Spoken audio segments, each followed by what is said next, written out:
So we're back for another episode here with Lee Bratcher. First one with Lee Bratcher, which Lee, you were one of the first guys we wanted to get on. So finally, due to your busy schedule, we were able to pin you down, even though it's in Austin. You know, the time that we were going to try to do it was during Empower, and it was right when the Senate Bill 1751 kicked off. So we decided instead to do that huddle where we grabbed a bunch of people from Empower, got them in the conference room next door, and went to town on some planning. So that I didn't make derailed the it. cut. Apparently, I didn't get to go huddle in that room. You were supposed to You be were on there. stage. Oh, was I? You were Oh, on. okay. All right. Thanks. Whew, thank you. I thought it was another one of those, like, I go to see the bouncer and he says your name's not on the list kind of deal. But no. I appreciate you on stage. Well, yeah, speaking of that bill, that was actually, we were just talking about, that was probably one of your guys' biggest legislative wins this year, was actually killing something. But I'll let you talk about that more when we get into it. But yeah, man, thank you for coming on. And we know you're a very busy guy and you've been doing a lot. I think you're probably one of the biggest and best advocates, not only in Texas, but honestly, from the political standpoint in the country. So I, for one, want to thank you for your efforts, and anybody that has to spend that much time with politicians is doing God's work. So we appreciate you taking one for the team and doing what you're doing with the Texas Blockchain Council. Happy to. They're not all that bad. I actually like some of them. No, I know. I agree. Actually, I don't know if you know this. I used to work for the U.S. House of Representatives for Kevin Brady, and Okay. and so I got to know him and his family very well, and a really good dude. Got nothing but good things to say about him. He's retired now, but I hope you're enjoying your time, Congressman Brady. But they're not all as bad as people tend to make them out to be, but it's still a difficult job, and sometimes it's like a necessary evil, and sometimes. So we do appreciate what you do, and you do a great job of it. You've really built the Texas Blockchain Council into kind of a model organization for a lot of the other states to follow. In fact, I get calls from different states that are looking to help set up a blockchain council in their state if they don't have one, or to just grow theirs. And I can tell you, every single time they bring up an organization, they bring up the TBC as kind of what they want to emulate and follow. So yeah, that's a kudos to you, man, because you really you took the bull by the horns and built it into what it is. So good job. Really appreciate it. Yeah, it's been fun and really not possible without great members and great folks like you guys and others who are spreading the word, and also a little bit of luck too, right? China bans Bitcoin mining like 9 months after I start the TBC. It was probably a year after. And it brings just a huge influx of business to Texas. So. Yeah, man. And lucky breaks is what makes life fun. So you never know when they're going to happen, dude. And you took advantage of it. So I'll stop kissing your butt now. Let's go with some hard-hitting questions right off the bat. Before we dive into the bill. So for one, I want to talk more about like the mission of TBC. I know there was chatter last year at the summit. There was a lot more content this year around Bitcoin mining specifically. Obviously, that's what this podcast is about. And so I'm kind of curious as to, has TBC evolved from the first time that you got involved in it? I don't even know if you were involved in founding it or if you came in after. I would love to kind of hear more of that story, but has that evolved kind of over time? And then what is the current mission and focus of TBC? Yeah, it's a good question. So I started it back when I was a political science professor. I was researching property rights and how blockchain and Bitcoin can improve property rights. I was actually at the Army War College studying property rights when I read the white paper for the first time in 2015. So I was not super early to the game. I guess that is somewhat early by some standards, but I wasn't like a 2011 type guy into the Bitcoin world. And the way that we phrase the mission, is making Texas a leader in Bitcoin, blockchain, and digital assets. So we are first and foremost an industry association representing the Bitcoin mining industry. We don't exclusively focus there, although I would say about 60% of our effort and resources is around the mining industry. The other 40% is a combination of law firms, private equity firms, accounting firms, digital asset companies, real estate tokenization, even a couple of enterprise blockchain companies like Oracle and a few of those types of like traditional enterprise companies.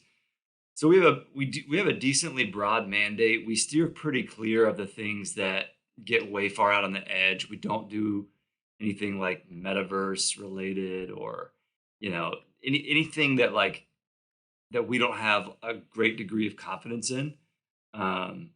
We tend to not focus much effort on, and also we don't have any members in that world. Then there's really no reason for us to do anything in that world. So we stick in our lane on those kind of topics and focus our energies kind of according to what percentage of members fall into each one of the buckets. Obviously, has it changed over time from, you're talking about blockchain, digital assets, Bitcoin mining.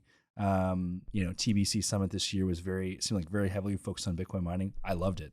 Has that been controversial at all with certain people? I know you've got like the Bitcoin maxis who are like, screw everything else that's not Bitcoin. Yeah. And you have like a whole ecosystem and you have member companies and stuff that you need to like worry about and stuff. So I'm just kind of curious how you guys are thinking about that from where it started to where it is now and the future moving forward. Yeah, we take arrows from both sides sometimes. We take arrows from Bitcoin maxis because we don't do exclusively Bitcoin. Most of the miners don't really have a strong, proclivity. Like they're a little bit more about business than about ideology. But I would say that as an industry association, we are fighting for the Bitcoin ideology of freedom, decentralization, concerns against federal overreach, hard money, sound money, but we do it in a just a complementary way. I would say that like, people that are maxis, like Parker and Jimmy, I consider friends. We see things mostly the same way, but they just have a different style. And I think their style is needed. Our style is a little bit more ecumenical, if you will, like we're willing to work across the aisle and work with, different parts of the industry. So it's all rowing in the same direction, just different styles. Yeah, we take arrows from like the smart contract ecosystem as well. They think that we're Bitcoin maxi because we don't work with, we don't do a lot of work on like Solana, Avalanche type ecosystems. We'll work in the Ethereum ecosystem with companies like Consensus and others, but that's about as far as radical as we go.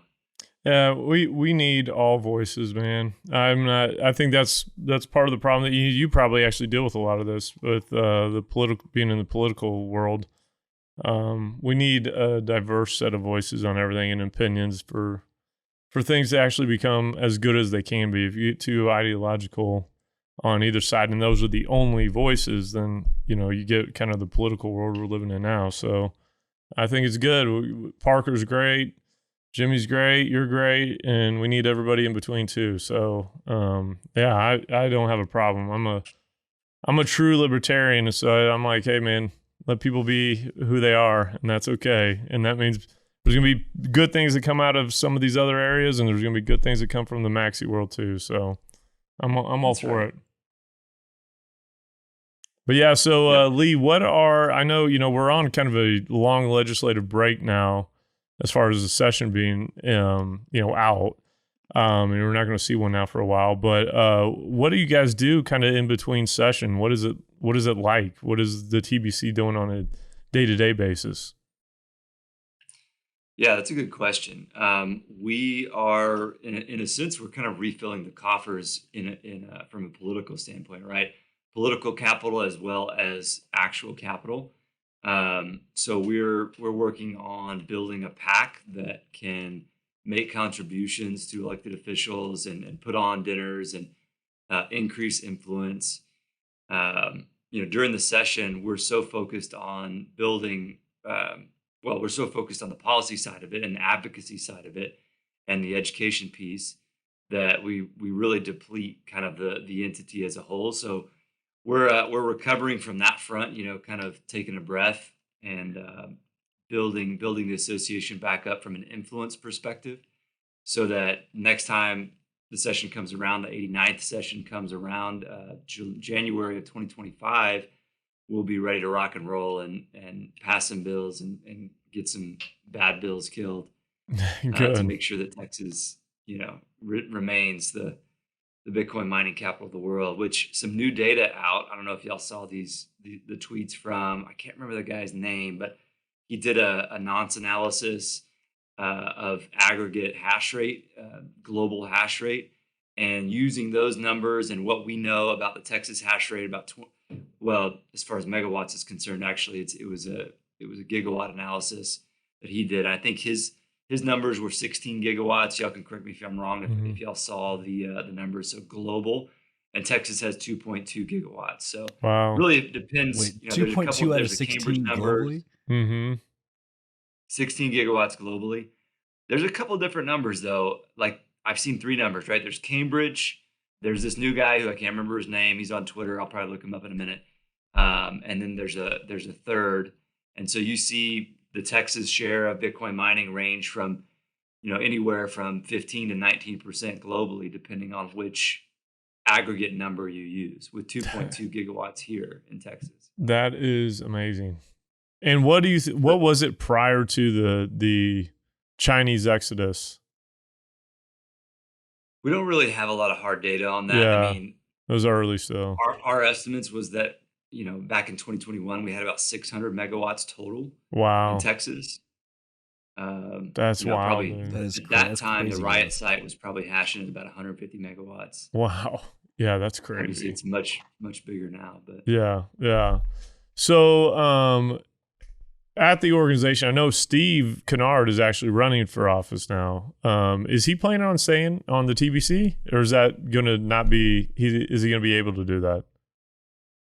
Yeah, I mean, we'll have him stay as long as he can. If he gets elected to office, I doubt that would be possible. Right. But he's a great member of the team, and he's going into this thing eyes wide open. Mm-hmm. But actually, he's got a really good chance of winning that primary. His primary candidate was arrested recently for something pretty significant. I think it was domestic violence, actually. Oh, wow. Okay. And so it's kind of a sad deal there. So he's actually probably going to win the Republican primary.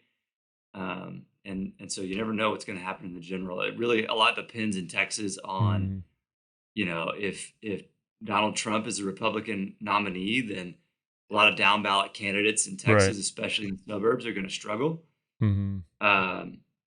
If you have somebody like DeSantis or Vivek or someone like that, then down ballot candidates in the suburbs are going to do well. So a lot of it depends on who's at the top of the ticket. But Steve's going to crush it on the campaign, right? And he's going to be talking about freedom, privacy, education, and Bitcoin mining. But he knows that doesn't resonate with the everyday voter yet. Right. So more of like the principles around the industry rather than like the industry itself. Yeah. Well, and just to think though that there's going to be more and more, because and I do want to ask you about this kind of as a follow-up, but there's more and more, especially younger politicians around the country that appear to be kind of, they're Bitcoin advocates, and there's actually been some on both sides of the aisle that are starting to make it not necessarily their platform. We've seen RFK do it over, he's making that somewhat of a major part of his platform. But it does feel like there's more and more that are kind of coming into politics with at least discussing their positions on Bitcoin.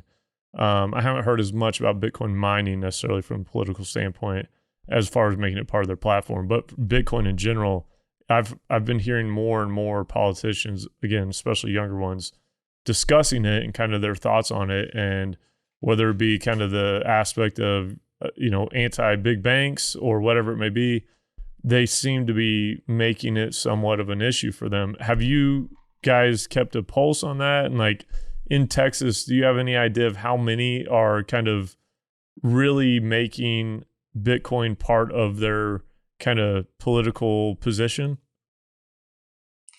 Well, you're absolutely right that it's a generational thing. Mm-hmm. We had some survey data from about a year ago that showed that between the ages of 18 and 29, 48% of Texans in that age range own Bitcoin or some other kind of digital asset. Wow. So a huge number.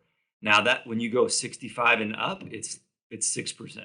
Wow. So very much a generational thing. I think elected officials that have long time horizons from both parties.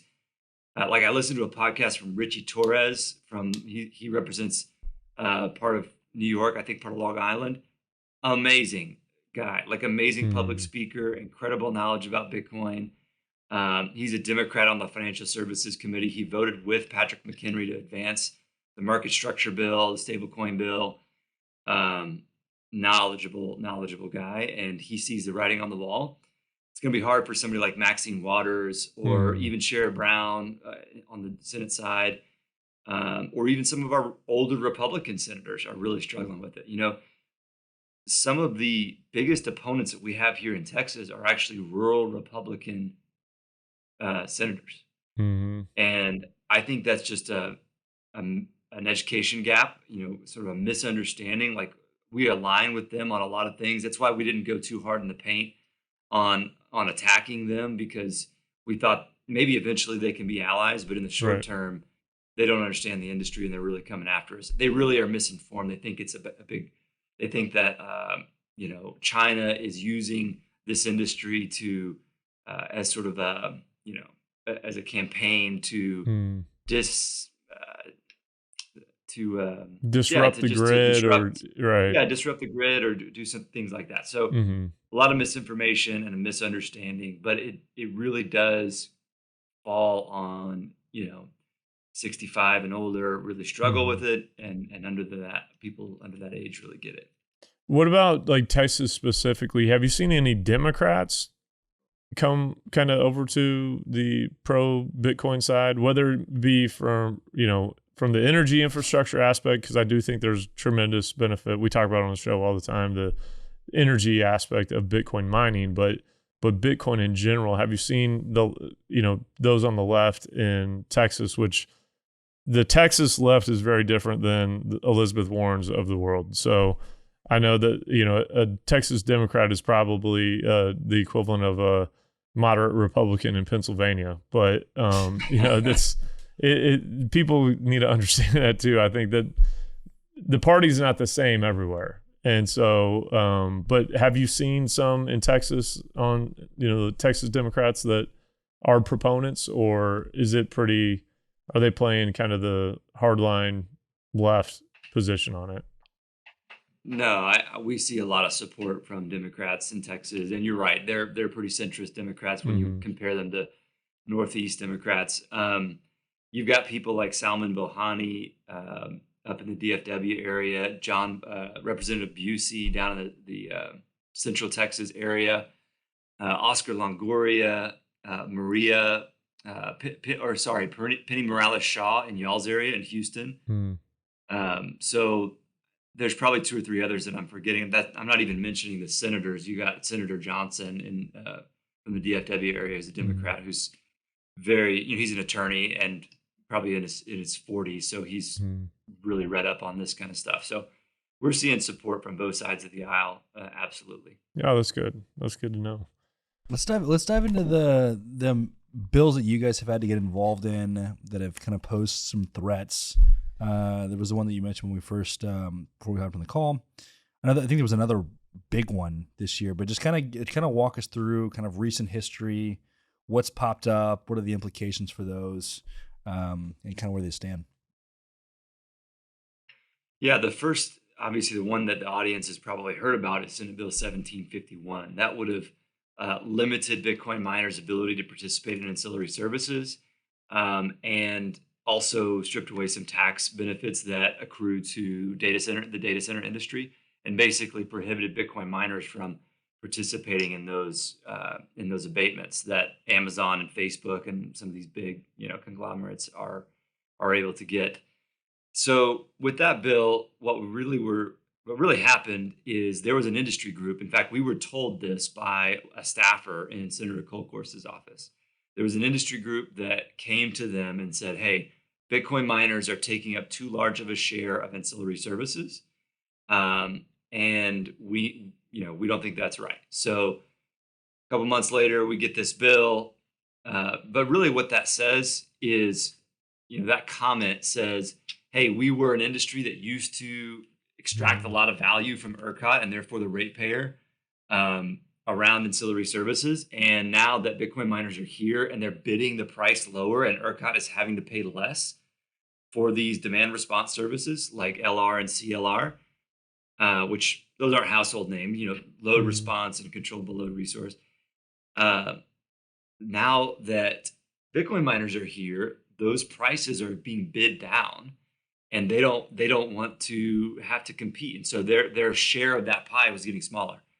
So it was really a regulatory capture issue, and we certainly didn't think that was fair. We also didn't think it was fair that AWS and Facebook would get a tax abatement for putting up data centers so people can look at more Instagram photos, and Bitcoin miners, who are securing this monetary network, we're not going to get that same abatement, even though the miners had to qualify based upon jobs and investment at a similar level as Facebook and Amazon and the other data center companies, Google Cloud, et cetera. So, really just not a great bill. And again, the author of the bill, Senator Kolkhorst, and some of her co-authors are great Texas senators. They, if you look at their record and you look what they've done for their communities, really not a lot of concerns from us about who they are. I think they're just misinformed on the issues, and we'll really know next session, right? If they come at us with a similar bill next session, it's the same crew, then it's like, okay, they are probably in the pocket of some vested interest here, and this is beyond not understanding this issue, and then we'll have to change our tactics a little bit. Yeah, because that, just for the people that don't know, it did pass the Senate. That's right. It got killed in the House. I know you and I had talked about it a little bit at the time, and nobody wanted to see it have to go to Abbott's desk to get a veto. Just having fingers crossed, hoping that happens. But yeah, how close did that Senate vote actually come out? What was the final tally on that? Did it pass pretty easily? Yeah, it did. So it passed on local and consent out of the Senate Business and Commerce Committee, which means there really isn't a real vote in the Senate. It just passes unanimously in the Senate. Just kind of one of those quirks of politics. So it passed unanimously in the Senate, and then it went over to the House, and it was really close. We were actually working with some folks on the House side who really understand, including, well, I guess I shouldn't say too many names here, but several members of the House really understood what this bill was going to do. And I can certainly champion a couple names: Giovanni Capriglione, who runs the IT caucus, and that's an incredible name. Representative. Wow. Yeah, it's a great name. It's a strong name.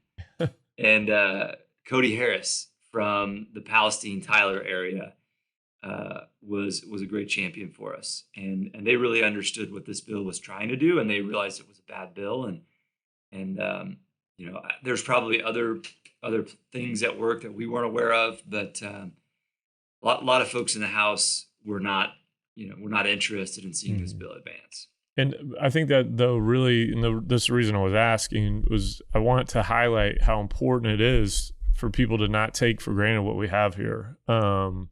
We've got some of the cheapest power in the country with a regulatory market that is very obviously business friendly and allows for miners to come here and thrive. And we can't take it for granted, and that's why we need organizations like TBC and guys like you, Lee, out there kind of champion the industry.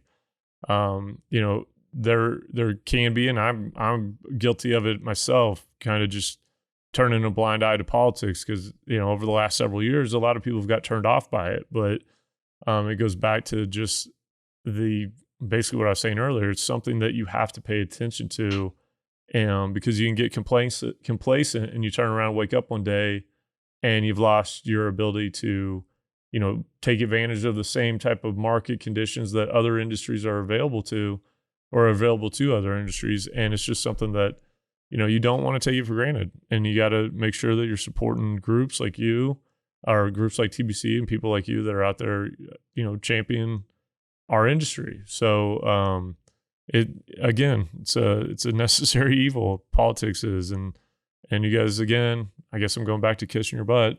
You're doing a great job, and I really appreciate it. But also, so because you guys are doing a great job, do you get a lot of interaction with some of these other states that are trying to build their blockchain councils, and have you kind of turned into a mentor for some of these other states and organizations that are trying to get off the ground?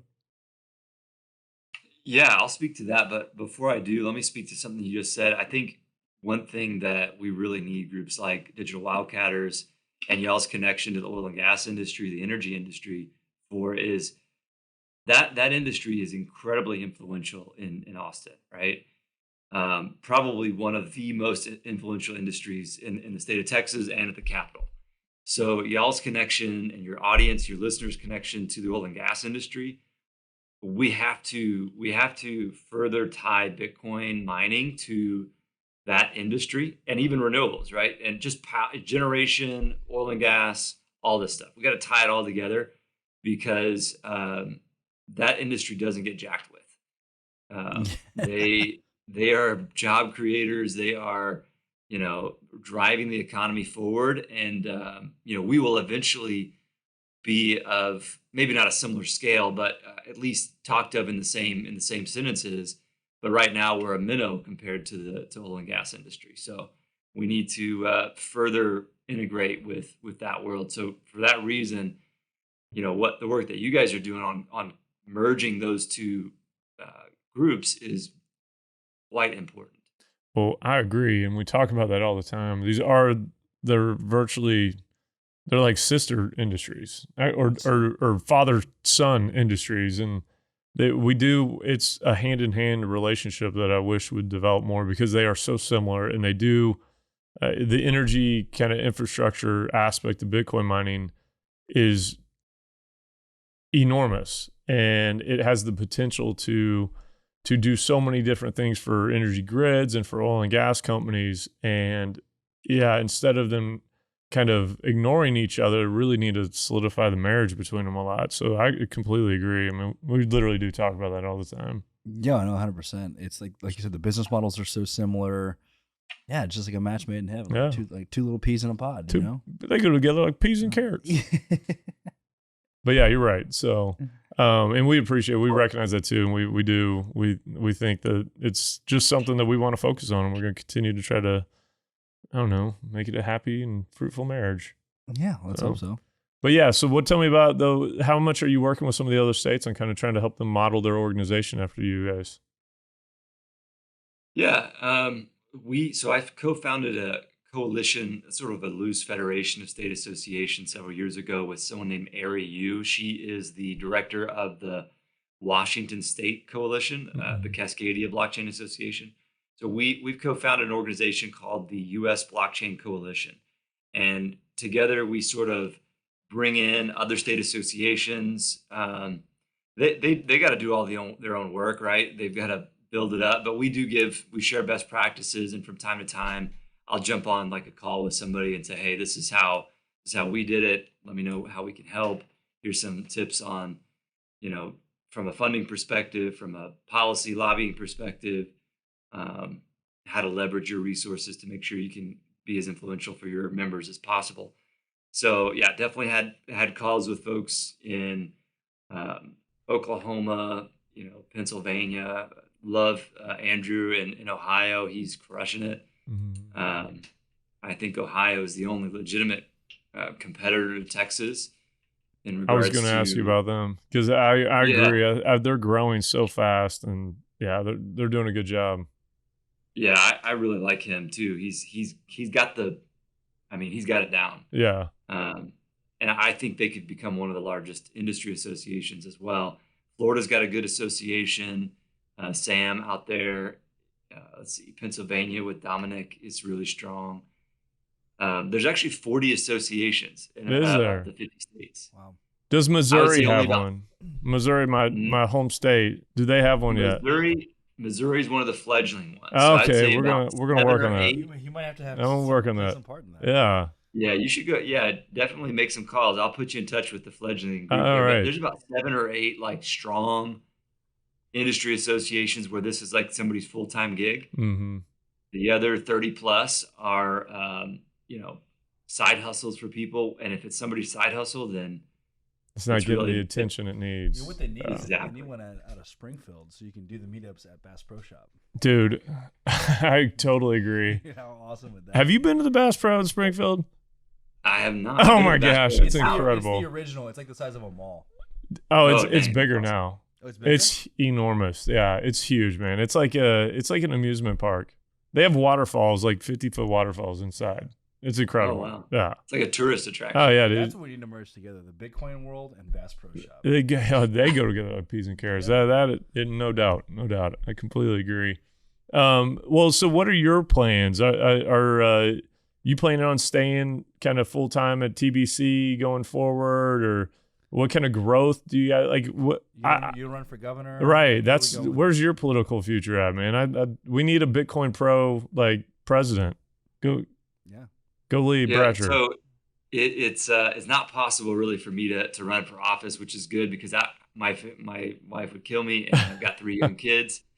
I know you guys have kids too, so it's not in the cards for me, which is a good thing. It means I can focus my attention on the TBC, and also it would be really difficult for like an industry association guy to run for office. Yeah. We really polarizing. It would probably kill the TBC, right? Mhm. So as far as like our ability to work across the aisle, with people of both parties. Long story short, just continuing to push in, spending a lot of time on the summit right now, Mhm. getting the summit going. We've got I would say a similar lineup of speakers and trying to add some really big names. We've got Senator Lummis coming, Congresswoman Van Dyne, Peter McCormick, Caitlin Long, that crew that we've had before. We're also looking to get RFK or Vivek, one of the two of them. Oh, that'd be great. That'd be great to get. I think you should get both of them. Yeah, no, Yeah. We would take them both if we could. Yeah. We're hoping for one or the other, but if we can get them both, that'd be great. I was wanting to ask you about RFK because he's been very outspoken about it. I know Vivek as well, but with the whole backing the dollar by Bitcoin that RFK was talking about, I mean, obviously, it's very intriguing. I'm a huge proponent of it. I don't have my tinfoil hat with me. We still need to bring him in, but I have my questions of how RFK is going to get through this primary process potentially with Biden. But I mean, obviously, having one person from both sides of the aisle running for president and making Bitcoin kind of a focus of their platforms, to think of how far we've come from just, this is what we've been around 13, 14 years. And for it to be what it is now, where you got presidential candidates talking about it in a legitimate way, I mean, it's remarkable. And I don't think it should be kind of under talked about or underestimated how impressive and crazy that is, to think that we've got legitimate presidential candidates making Bitcoin and backing the US dollar with Bitcoin a part of their political position on their platform. I think it's remarkable. And I mean, can you kind of talk about what each of those candidates are saying about Bitcoin in a more in-depth and professional way than I just did? Oh, you did great. I think the only thing I would add is we still have to kind of have our guard up a little bit, because they are looking for bump in sort of supporters and media attention, and this is certainly providing that for them. I think with RFK and Vivek, you can give them a little bit of a benefit of the doubt, because you look at their background, his with RFK's with privacy and Vivek's on the business side, and you can say, okay, this is logical. Right. This is not just a full on like political campaign to gain more media attention. There's some backing to it.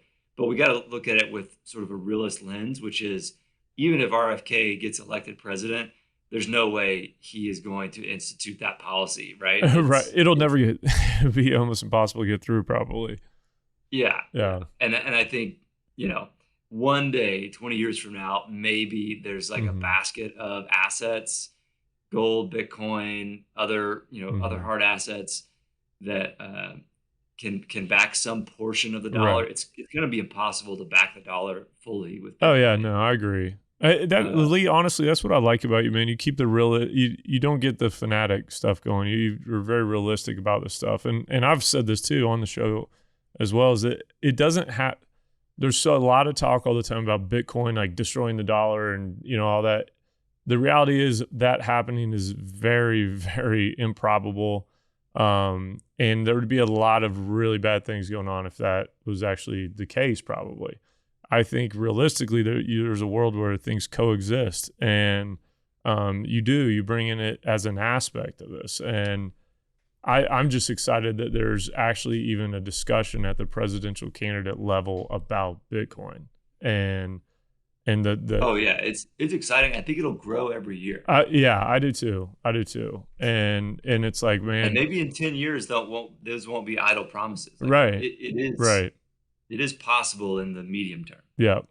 I agree. I agree totally, man. Yeah. I think so too. And when we talk to elected officials about Bitcoin and the dollar, that everybody from both parties is very intent on seeing the dollar remain the world's reserve currency. So our talking points are around how the United States getting involved in Bitcoin and Bitcoin mining and having Bitcoin on the balance sheet can actually prolong the dollar as the world reserve currency, because that on the balance sheet gives greater confidence to other central banks to hold a bunch of dollars. And so that gives us a prolonged stay as the world reserve currency. The other thing is stable coins, like 96% of stable coins are in dollars, are backed by dollars, US dollars. So the more stable coin proliferation, the more power that gives the United States. And this is a if you play in the game of politics, you have to use those kinds of talking points to get them to pay attention. Yeah, you do. It's a little bit of a side tangent, but what is the point of a stable coin? I've yet to have anybody like articulate like the utility of that. If it is truly backed by USD, what is the point of a stable coin? Well, I could tell you what we've used them for just in deals I've done is from a transaction standpoint, it's very easy. And it was clean. It like, so instead of like wiring money and maybe it's like an international deal, right? It was an international deal. Just transferring like USDT.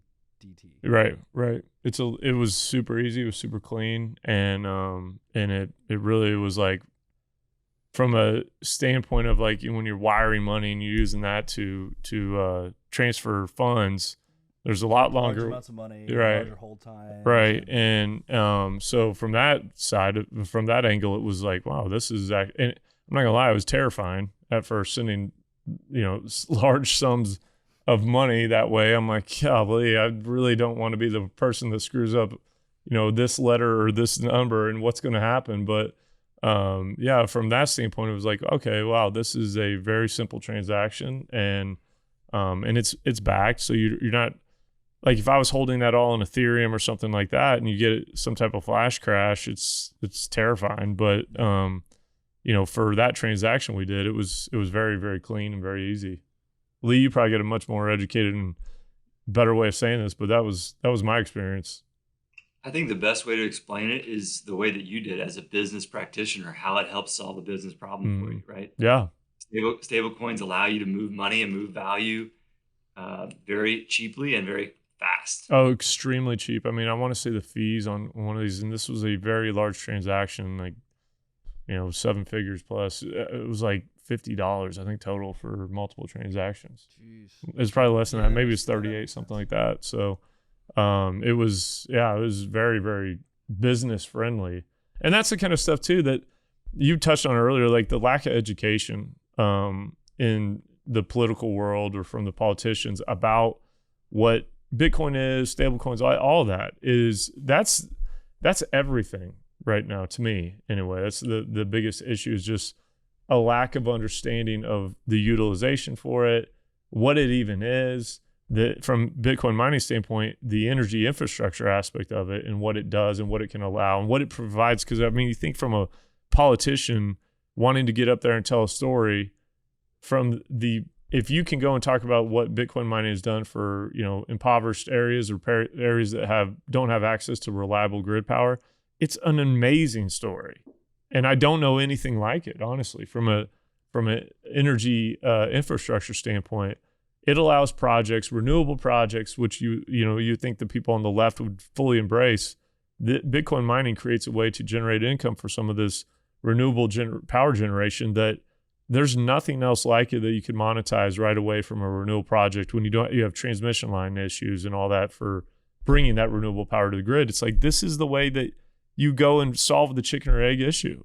And once they start understanding this more and spend the time talking with folks like you guys, and hopefully us and listening to us, that's the stuff where I think it'll help trigger, like, oh, now I got a story to tell. You know what I mean? Now I understand why they're talking about what this does. But I'll be honest, I think a lot of politicians don't understand the energy infrastructure at all, the existing energy infrastructure that we have, and the problems that we face with it. And so that's the parts where I think Bitcoin mining and groups that go and educate politicians about what it is and what it does, once they start getting the stories and understanding what it actually allows power generation groups to do, that's where you're going to see like kind of the light bulb moments for a lot of them, where they're going to start embracing this as a technology in the energy infrastructure world that allows them to push their other agendas forward. Is that kind of what you guys focus on at all when you're talking with them? Yeah, and we really need more data too, right? Yeah, we need to present data, because every time we present data, it shows what we've been saying, which is that Bitcoin mining is it's not a panacea. It doesn't fix all the world's problems, but it does help in 3 key areas, right? Job creation, grid resilience, as far as frequency balancing, and then incentivizing new generation, right? So I guess number 2 is frequency balancing and demand response. Include both of those items in number 2. So there's 3 key areas where the data is on our side. And as long as we can continue to tell the story followed up by data, third-party data, we're going to be in a good spot. Is there enough data coming in? Like, is there enough groups that focus on compiling that data or studies and whatnot that, like, is there more and more of that happening, or is that even a struggle to try to get that data kind of put together? It is a struggle. Yeah, we've tried to aggregate some job creation numbers, and our latest figure is 2,000 direct jobs created in Texas and 20,000 indirect jobs. Like indirect being the economic development that was brought to that region by mining has created jobs in related industries and 1099 type jobs.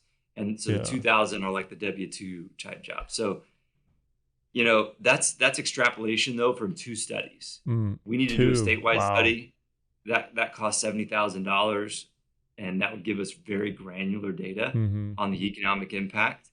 So is that what some of the fundraising dollars go to, is funding some of these studies, like through TBC? Yeah. Okay. So we're raising money for that. That's kind of a long-term thing. It's not easy to raise that kind of money for one report, right? And that would be done by somebody like Ernst & Young or a big firm that does economic analysis. The other key component here is really educating just in the offices with the staffers, and bringing them, anecdotal data from their district about job creation, like bringing down somebody, like they need to see the face of the person that was hired. Right. It's like, oh, I used to live in this town in your district, and now I'm working at this Bitcoin mine. Yeah.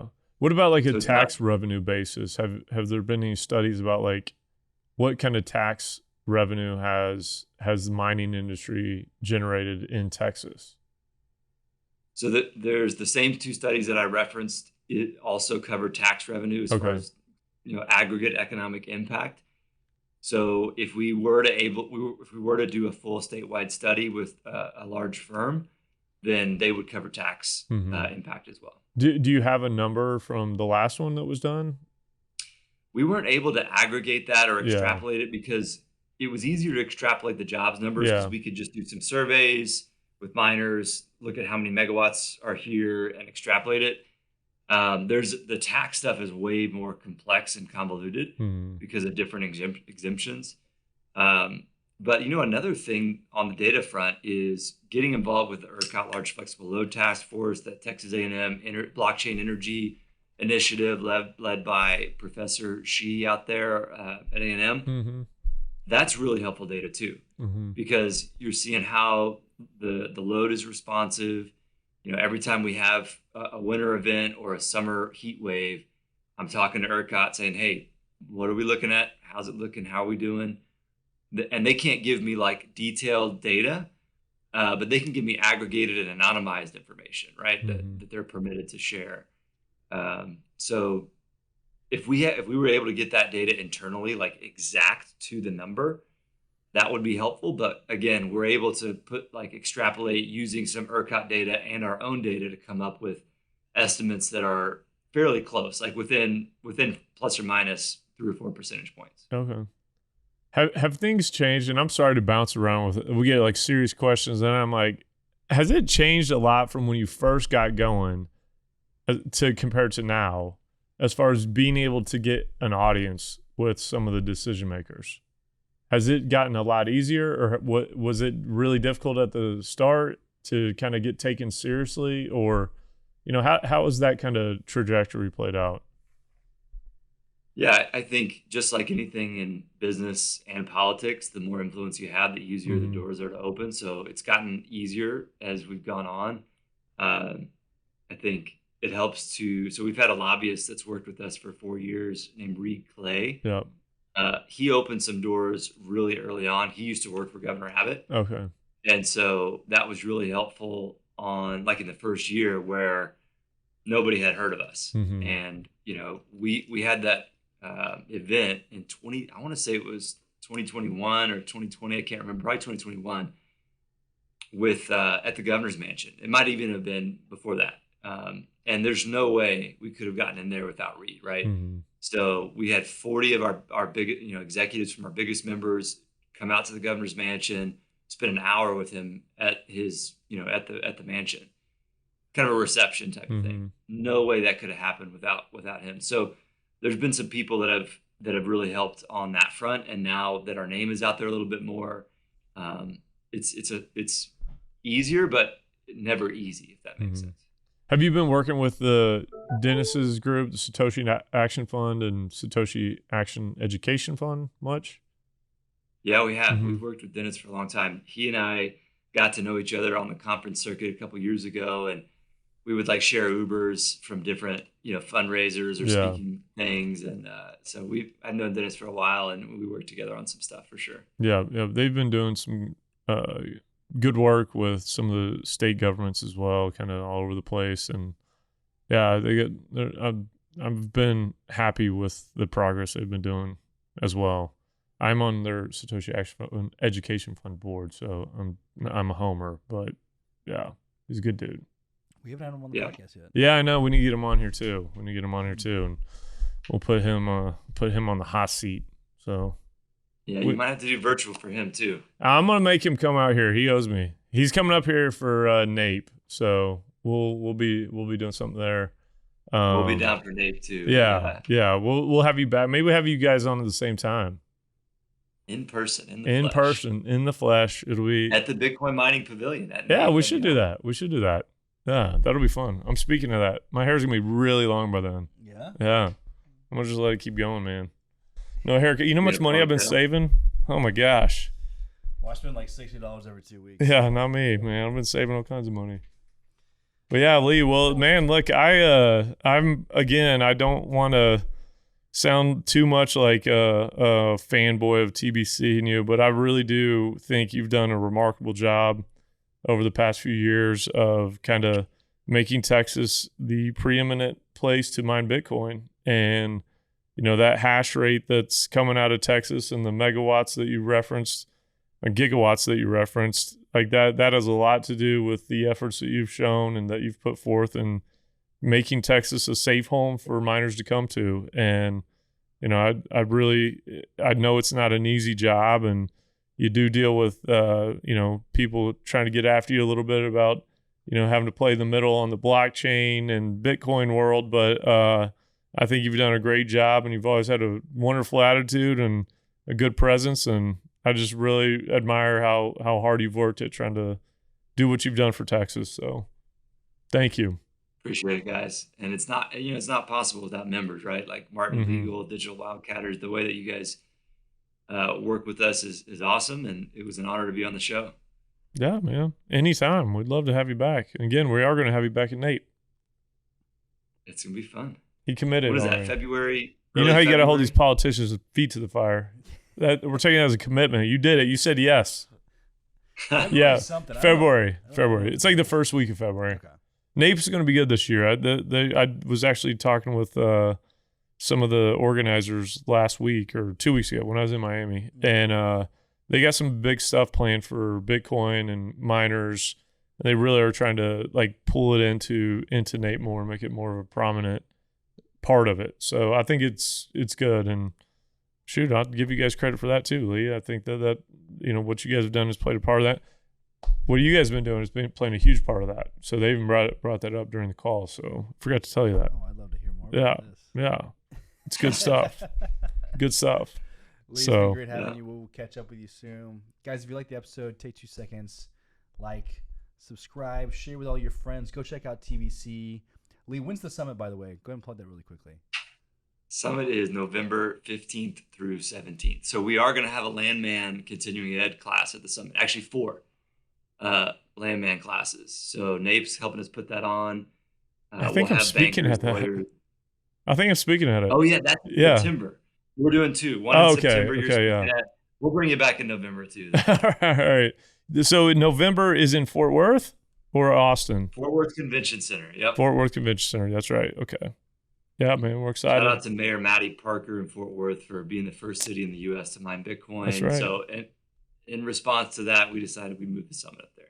Nice. I'm looking forward to it, man. I am too. So it's going to be good. Catch both of us at the summit. So if you guys are watching, listening, we hope to catch you guys there too. Lee, great chatting with you. We'll talk to you soon, bud. Thank you, Lee.